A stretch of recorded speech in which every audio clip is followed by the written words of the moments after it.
Hello everyone, welcome back to my channel. We're going to be talking about homemaking and the guilt that we can sometimes feel as moms when we don't have a formal job or our kids are out of the house and we just feel a little undervalued sometimes. So recently my youngest child started a preschool. She goes half days, nothing too crazy, but I have had so many questions of what are you going to do with yourself? Like, what are you going to do? And part of me wants to be like, just take a pause, because for the past 8 years, I have either been looking after a child, working full-time, working part-time, doing both, work and kids. And this is the first time in a really long time that I am on my own at home for a couple of hours. It's not even that long.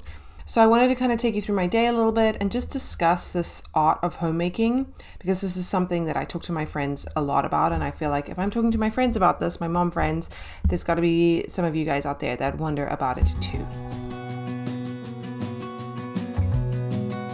I have felt immense pressure as a mom in this day and age to do it all. I have that kind of personality. I want to do everything well. I don't want to ask for help. And I have struggled and I have learned my lessons over and over and over, because you can't do it all and you need to take pauses in life. There are cycles, natural cycles in life that force us to take a break sometimes. Sometimes we get sick and we're like, oh my gosh, this is terrible. But it was the perfect thing that you needed in a way, because it forced you to slow down.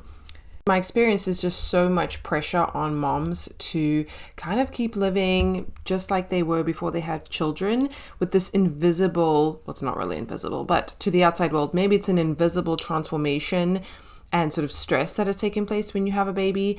And then on the flip side, you have to think about the enormous responsibility that you have as a mom in a society that doesn't really support us raising children culturally, as a community. Now you have to raise good people that, can keep even-tempered, that don't litter, that are kind to other people. There's a lot of pressure, yet you're supposed to keep a career, earn money, do everything the same as you did before you had children. It's just not sustainable in my experience.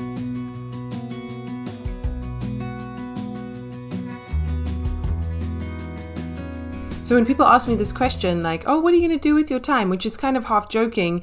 I kind of want to be like, hey, this is the first time in my life that I can actually just take a breath and assess, like, what am I going to do with my time? And what if I'm just going to read a book?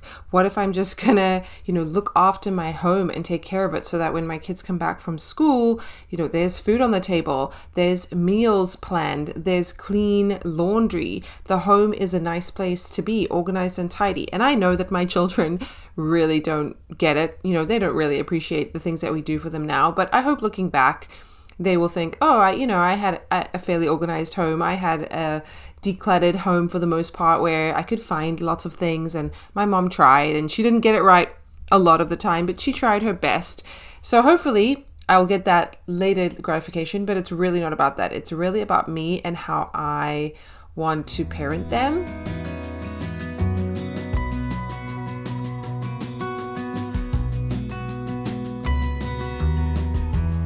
Ever since I had my first child over 8 years ago, and then I went back into the workforce, I realized very quickly that I wanted to have a career or job. If I was going to work, I wanted to have that around my kids, because I, without maybe having the words to articulate it, recognized how important it is to have somebody at home manning the fort. Now, my circumstances are probably very different from yours.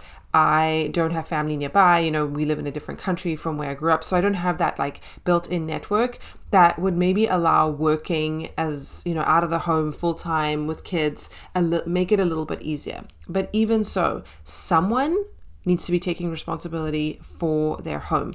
I have a husband that travels a lot. He works a lot. He is kind of working for the both of us.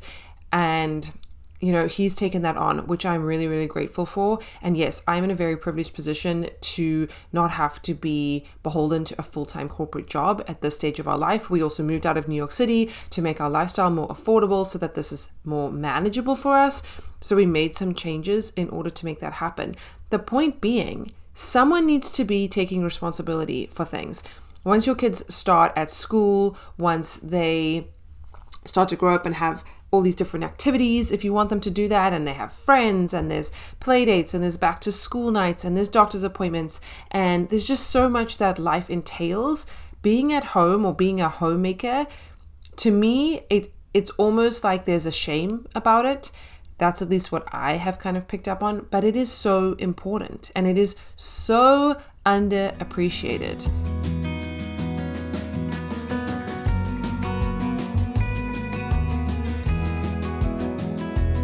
I'm showing you in this video some of the things that I have been doing. Hey, it's only been like a week since my 2-year-old started going to school semi-regularly, but it's important for me to be working out and be healthy and have a healthy mind. A lot of what I struggle with is, my own mind and my own thoughts and my own kind of perfectionism tendencies and wanting to do everything perfectly and recognizing that that's just a recipe for disaster. I've been tidying up the house. I have been posting YouTube videos in this video. I have been baking and all that kind of stuff, which is important for someone running a household because it's those small undervalued things that build childhood, that build memories, and that build a culture in a home that is safe and welcoming and warm. And it's led by whoever is at home predominantly, who is running the show. Here I'm reading a book. Oh my goodness, who would have thought? But this is important. I need to keep my brain active. I need to be learning. I need to learn new things and be exposed to new ideas so that I can guide and coach my children as they grow up. This is an undervalued, underappreciated part of being a mom and being a homemaker.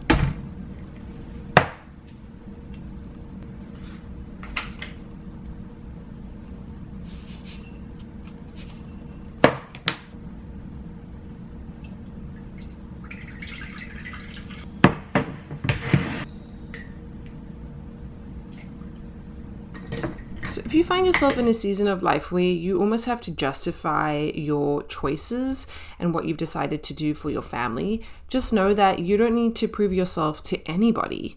And you have inherent intrinsic worth that often is not appreciated for many, many years to come or ever. And that's not why we do what we do, right? As moms, it's a selfless role that we take on that we want to joyously experience in our lives, and at the same time it's hard, it's undervalued, and it's not seen and respected because you don't earn money as a mom.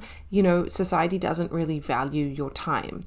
But I want to challenge you on that. Someone needs to be holding the buck. Is that the right word? Someone needs to be basically having the last word when it comes to our kids, because we can easily agree, I would say, that society as a whole is struggling. And maybe that's been the case. I often think it's the case all the time. But as we experience now, there's so much hardship and cruelty and devastation and trauma in our society, both like big T trauma and little t trauma. Talk about big T trauma is the very dramatic stuff, the very obvious things like war and violence and crime and etc. But there's a lot of little t trauma. There's a lot of kids that are neglected. There are a lot of adults that have grown up in gaslit homes, where their emotions were not received, where they felt abandoned, where they weren't seen and valued. And this creates damaged people. And we're all damaged to a degree. Yes, that's part of the human experience, learning our lessons and going through challenges. And challenges really help us come through and become better people. That's where we grow, and that's important.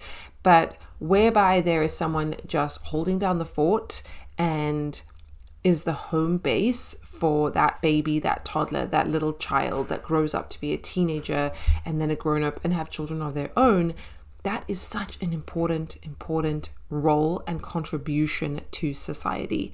I wouldn't say it is the only contribution or the most important. It's definitely one that's very hard to replace. I mean, no one can replace one of your parents, one of your moms or your dad, whoever it is. And there are certain things where, someone else can be a neurosurgeon or someone else can cure cancer. But if that is your calling, that's what you need to do. And you need to have things in place that will take care of your family in your absence. And maybe that is what your purpose is. But for those of us who are at home with our kids, whether through choice or just life circumstances, I want you to feel encouraged. I want you to embrace this. I want you to explore your hobbies, explore your creative side, explore your passions, and know that you are valued.